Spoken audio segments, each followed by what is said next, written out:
Ngayon we're making naman seafood para maiba. Tapos Okay. it's super perfect for the rainy season, tapos very affordable. Oo. So we start off with just Gisa. the bawang, sibuyas, and ginger. And then we put all our seafood. So we have your crab sticks, tapos meron ding may shrimp na maliliit. shrimp, yep, and then squid. Tapos gisa for like 2 to 3 minutes. Sa bagay yung seafood kasi ang bilis maluto. Lalo na yung crab stick kasi... Actually, yung muscles dito na ano na siya eh. Na-steam na ng siya. konti. So, you can add it also. So, medyo madami. We can make it like, mga ganyan lang. Yan, alam ko Ayan. yung tahong na yan. Mura lang yan. Mga 60 pesos sa kilo yata lang yan. Yes, 60 or 70 very pesos. affordable. So, Yung shrimp, hindi ko alam kung magkano. Well, kasi itong recipe na to, in a bowl, siguro it can be like 35 pesos lang. Okay na, so, no? So, tipirin mo lang ng just don't buy the expensive ones. Just make sure na fresh. At saka kung basta yung maliliit lang naman, mura lang yung maliit, yes. eh, no? Tapos agahan na lang nila sa supermarket, gano'n. Oo. Para ano, diba? So, and then just make sure na 2 to 3 minutes you cook it. Tapos, mga 3 tablespoons of patis. Patis. Ang ating Pinoy na pampalasa, syempre. Alam mo sa bagay, tama ka, kunwari 35, 30 pesos isang bowl. Lalagyan pa ng kanin yan eh, di ba? Alam so mo, nakakabusog Filipinos siya talaga. ganun. They like carbs on carbs on carbs. Pero okay lang, di ba? Yun ang gusto nila eh. Carbs on carbs on carbs. Totoo, no? Pansit na may tinapay. Tas, Well, kung ako kasi kung kakainin ko to, pwedeng with rice pa rin, tas pritong fish.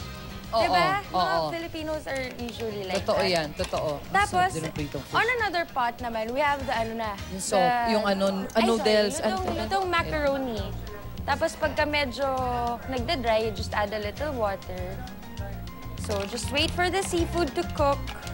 Tapos pag medyo nag-iiba na yung color ng seafood, ilalagay na natin yung seafood sa macaroni. Sa bagay, pag chinempohan mo na maayos yan, matutuloy pa rin naman yung pagluto ng seafood, eh, no? When you put it in At the... saka pag nilagay mo, may water, so it's gonna cook continuously. Oo.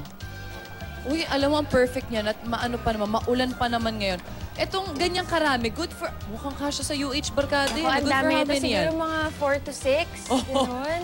Okay, 1, 2, 3. Okay, kasya lahat, kasya lahat. Kasya ba? So, usually, pag nilagay na yung seafood, another 2 to 3 minutes. Simmer lang, simmer. Tapos, pag napapansin mo medyo nagda-dry, just add a little water. Adjust Adjust Tapos lang. tikim-tikim, dagdag ng patis if ever.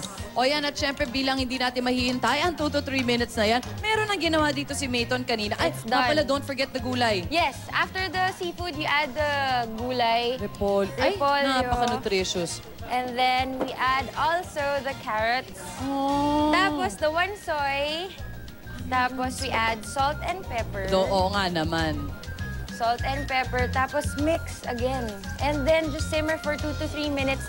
And then, milk. And then, you're done. And then milk. Yun na yung pinakahuli. Yes. Tapos, okay, so alam nyo na yan mga kapuso, ha. Hintayin nyo lang kumuluyan ulit. Tapos, yung inyong gatas. And then, yung ating, syempre, nga Last na toppings. yung milk. Last. And then, we add the milk. Just another 2 to 3 minutes, you're done. Ayan. And Mayton, then salting. kung okay lang sa'yo, babalikan natin yan. Okay. Pero sakto namang naluto mo Meron na to na. kanina. We can try Ang now. seafood sauce. Ayan, pakipadala, if that's okay with you, Sam. Of course. Ayun. Ay, ang bait naman ni Arnold. Sinalubong na si Mayton. Good morning! Ayan, ang seafood sopas ni Mayton Eugenio.